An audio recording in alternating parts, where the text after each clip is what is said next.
Intro ani ako.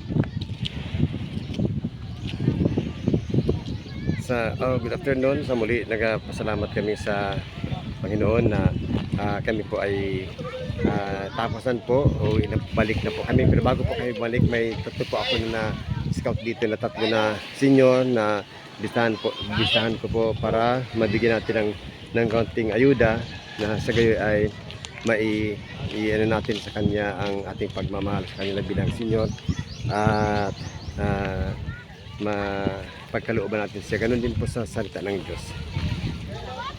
At pasalamat kami sa napuntahan dito sa Sablayan. At dito kami ngayon sa Buri at ready to go na balik sa gusto namin, kasiguran. So puntahan na po natin ang dalawa natin na beneficiary dito sa Buri. So malaking tulong po ito sa kanila na mabigyan po sila ng ayuda. O kita kay dito lang muna po. Sa aton, pastora, magsabi na siya. Pastor Alami at taga-siguran. Taon po yan, salamat kami sa katig din naman kami. As in,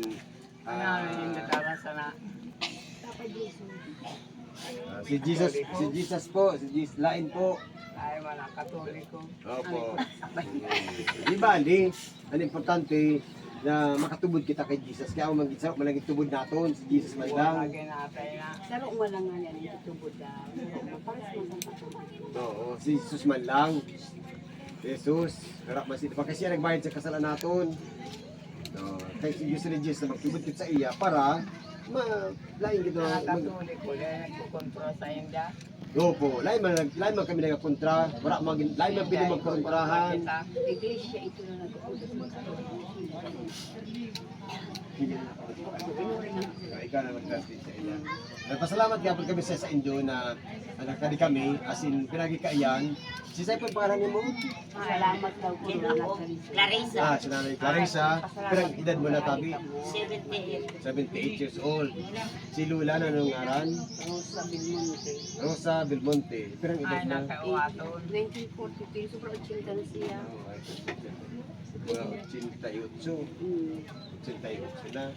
So amoy na, pasalamat lang sa kagunan Diyos nag-abot sila na edad na 88. Kami nga siguro bas lang na mag-abot sa mga 70. 63 na ako. O basi kung ay na makaabot ako sa 65. Lain tayo na aram. Pero kay puwan na ang pagtubod naton lain mawara kay Kristo Jesus. Kasi siya ang nagbayad sa kasalanan natin duman sa Kalbaryo.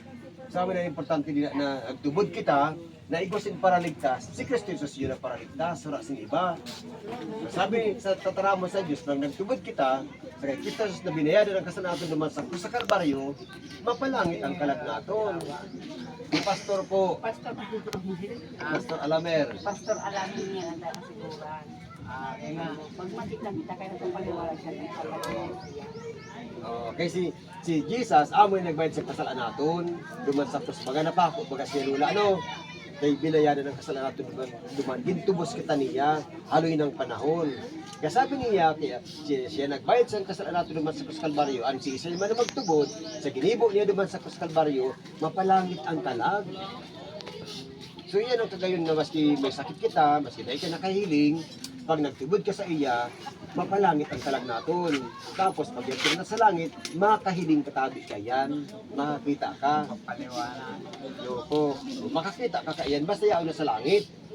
Jadi di sa lawas sa buhay natin sa kinaban, temporary lang man kita, may mga sakit man talaga kita mamatian. Pero pag abot natin sa langit, pag nagtubod kita, wara na yung kamatian diyan. Kaya kukwao na sa kaguran ng Diyos na makamatian natin. Kaya magtubod lang kita. Pasalamat ako na nakadigdi. Kasi basta tubodon mo lang si Jesus na anduk sa puso di mo na siya ay nagbayad sa kasalanan. Wala mamatik mo kung siya. Kunin mo rin nga mga kapatid. Amoy na, tubod lang, wala masin iba na paagi ang Diyos, magtubod lang, lain magpamimbro sa reliyon, kundi magtubod kay Kristo Jesus, kay siya lang ang paraligtas. Iyo po, tubod na lang kay, pag-abot mo naman sa langit, pag nagtubod ka, pag nag-abot kita sa langit, sigurado na, lain na kita sakitin, wala na sakit, wala pa sin diferensya ang mata naton, maski ang pagbati naton, imuuna sa kaunang Diyos na ibalik sa normal tabi yan. basta nagtubod kita. Ano po, na si Jesus lang. Nanay Clarissa mo lang nagpaagi. Dahil nagpaagi na marahay ka, kasi lain man kita marahay, para kasala kita. So lain yan marahay, paagi sa Diyos. Opo, ito na pagtubod na ikaw pagsulsul. Sa kasalaan, pagtubod na ikaw pagsulsul. Oo, wala pag muda, wala pag raut sinpuot, amin to. Kaya amin yan, ang gusto sa kagulang siya, pagtubod na pag-uan buhay niya dahil sa kagurang ng Diyos, kay Kristo Jesus. Maski sulusulo inisigaan pangurusan. Pero lain man na ginan paagi na mo na nagsadyos yan. Ang pagsadyos niya, sa puso niya yun. Sa puso na nagtubod sa kagurang ng sila. Susunod sa kasalaan, nagbayad sa kasalaan, nagtubod sa kagurang ng Diyos. Ang pinakamagay niya. Amin na sabi na, born again niya. Born again ka lang man ko para kasala, kanyada lang niya po sa kasalaan, umuhay, sanay na born again. Hala-hala ay mas pag-born again. Born again na nagpasugal. Basta uno na si Paco. Kasambay, lain natin. Dagat. Ano lang na So bago talagang buhay na nabago dahil kay Kristo Jesus. Amoy na yung pinakamagin. Pero ay man ako mahaloy, may regalo ako sa Indo na 5 na kilo na bugas, tapos may mga date na pagkaon. may regalo Kaya ko, ko mas- sa imo, bugas, may pagkaon. Kwaon ko ani tabi, ano? Ay, ada, magpasalamat. Pag-uot naman ni sa Indo ng mga senior na kay ko ng tabag. Iyan po yung tao ko sa inyo. Tapos bugas ko yan. Anong sabihin mo? Salamat. Salamat. So, salamat man po na nakadigditabi kami. Ano, kasi nahirasan namon kamo sa pagmuot sa kagura ng Diyos. Kasi amin na sabi ko sa imo na sa bago na ang paglawag sa langit pinaagi lang kay Kristo Jesus, lain sa reliyon, lain kay kun ano kita o katoliko kita o kung ano kita, lain diyan kundi ang pagtubod naton kay Jesus. Kaya na importante din na si Jesus ang paraligtas, siya ang tubod naton. Ano po na? Tama po ano? Amo. Yan, siya ang tubod natin kasi yan ang importante yan.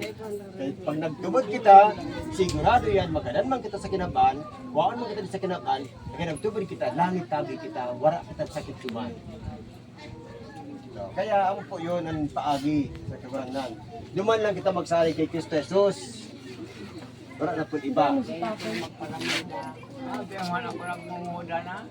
Di ba rin yan? Pero, Mamudahon ako niya, nora na. magbago na. Napaliwanag sa ako nila nga na mga ano sa iyo, nagpapaliwanag mo. Ano, kaya dahil na hinali ko na. Sige daw, patiun ko daw hina sa aga. Dahil na nga ako nagpapakalingo.